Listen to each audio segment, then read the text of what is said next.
Hello, I am Caroline from Inspired to Change. I am a clinical hypnotherapist, I am a coach, an artist and a teacher, and most definitely not a juggler, okay?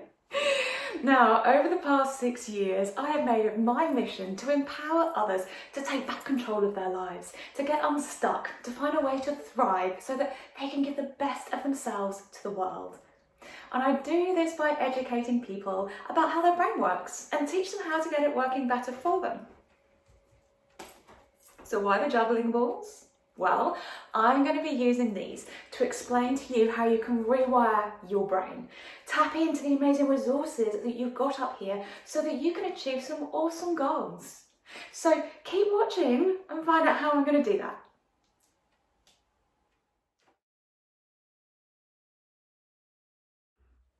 Welcome back. Last week we spoke about the R in Rewire, the need to have a reason, a really good reason to create those new pathways in our brain. So if you missed out on week 1, I suggest you go back and take a look, as that lesson is really important. This week we're going to focus on the E in Rewire.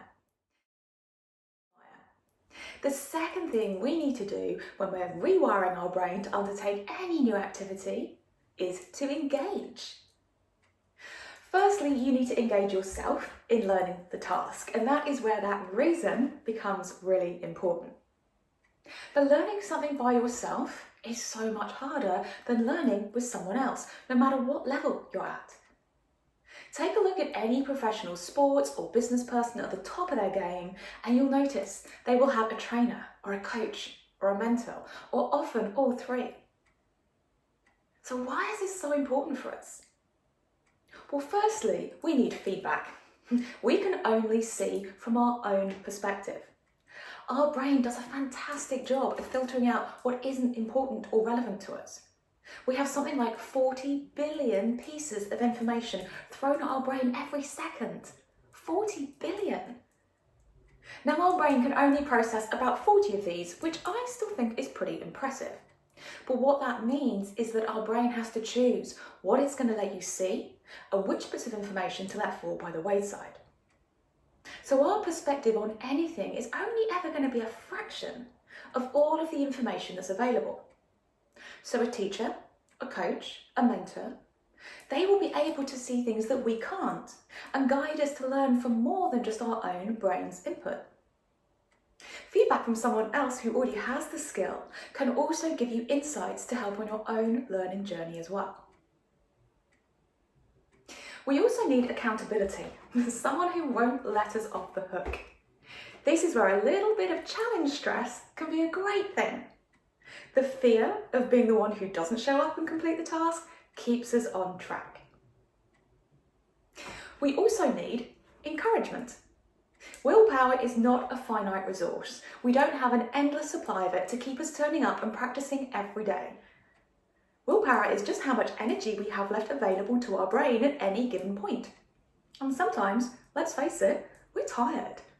We've used up all our energy and we just need that extra encouragement to keep us going. We also don't want to let others down. It's just part of our human nature. No one likes that feeling of having let someone down, especially someone who's important to us. It's a horrible feeling and we will do almost anything to avoid it, even doing things like French homework. Let's put this information in context of these new connections we want to create in our brain. Let's go back to our country park that we talked about in the last lesson. Just like in our brain, there are lots of different pathways available to us. The ones used most often are easiest to go down, so that's what we keep doing, going down the same paths again and again. But after the last lesson, we now have a reason to take a new pathway. It's a good enough reason to step us off that well-worn, easy pathway onto an unknown pathway that probably hasn't even been created yet. Just imagine yourself there now, perhaps looking ahead of you, maybe into a blank field, covered in brambles and hidden obstacles. You've got no idea which is the best way to go or even how to start. No doubt there'll be a feeling of trepidation, maybe a bit of excitement about what's going to happen when you get to the end. There's definitely some uncertainty. Now just imagine that if around you You had a team of people pointing out the different routes you could try, cheering you along the way, encouraging you when you felt you got stuck, cheering for you when you got around a particularly tricky obstacle in your path. How much easier would it be to have an expert who's already forged new pathways there to advise you? How much more efficient could you be in your journey if others were able to share their own past experiences with you? How much more likely are you to keep going if you have a team of cheerleaders wanting you to succeed? And this reminds me of a time when I signed up to do a charity challenge event, which involved orienteering and challenge tasks on the Isle of Skye. Now let me tell you, this is not my normal environment. Although I love being outdoors, I don't like doing extreme tasks like pulling a tractor tyre along a remote beach in the middle of a storm. Now, I love exploring nature, but not without any recognisable landmarks and with a compass I don't understand. But I was part of a team, and I wasn't going to let them down. We had committed to raise £1,000 for our charity, so we baked, car washed and book sailed our way to our target in any spare time we had, no matter how tired we were from the working day, because we didn't want to be the one who looked like we weren't pulling our weight. And on our weekend away on the Isle of Skye, despite being the most inexperienced team to enter, we managed to come a very second close place, because at no point was it ever an option for us to let the others in our team down, no matter how cold or lost we felt. So to give ourselves the best chance when we want to create one of those new pathways in our brain, not only do we need a good enough reason, but we also need some cheerleaders engaging us along the way, cheering us on, pointing out alternative routes, showing us ways around difficult obstacles and encouraging us over that finish line and celebrating with us when we get there.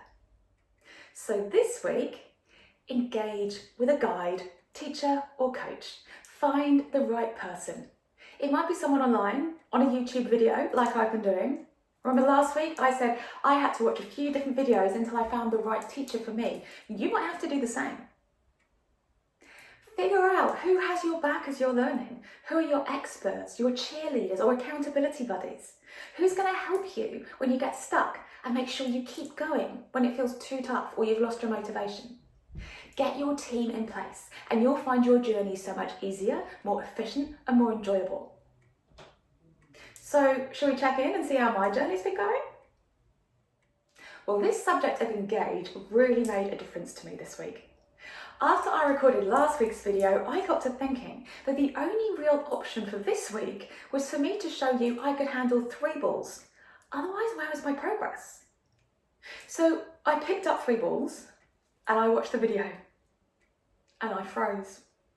I could feel the colour draining from my face as I thought to myself, I don't think I can do this. But my next thought was, well, you're just going to have to find a way. How embarrassing would it be if you can't do this? You have committed very publicly that you're going to learn to juggle as a way of explaining neuroplasticity. You don't have a choice. You've got to do this. And there is the power of accountability right there. So I watched the video a few more times and I thought, okay, let's just try this. So I shut the cats out because I didn't want any concussed cats from dropping the balls, and I tried.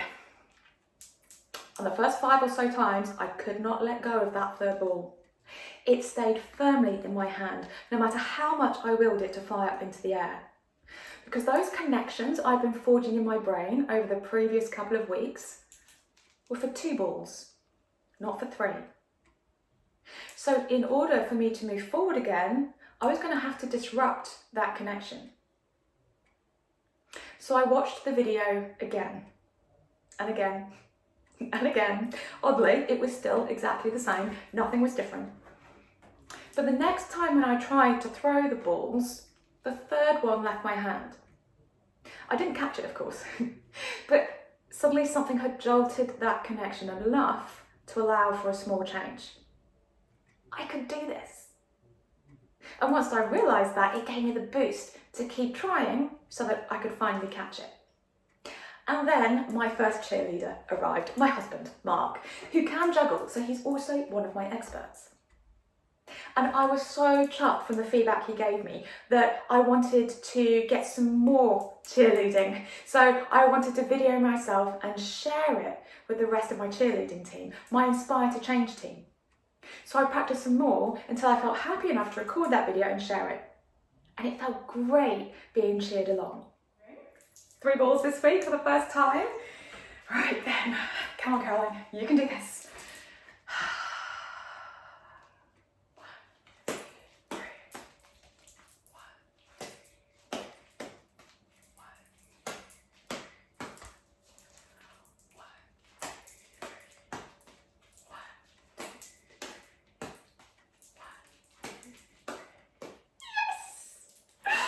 Fantastic, I can juggle 3 balls. There was a point where I really didn't think I was going to be able to do that this week. So progress is definitely being made. And in the spirit of accountability, next week, when I do my video for you, I want to show you that I can juggle those 3 balls continually. So not just 1, 2, 3, and then back to the beginning. I want to be able to do 1, 2, 3, 4, 5, 6. Yeah? Oh my God, did I just say that out loud? We can edit that out in the cut, can't we? Yeah, brilliant. So I am going to be looking forward to seeing you all next lesson when we look out for what the F is all about in Rewire. Don't forget to subscribe so that you get the notifications about when the next video is coming out. Leave me your comments below. Let me know how you are getting on with your Rewire tasks, and I shall look forward to seeing you in the next lesson.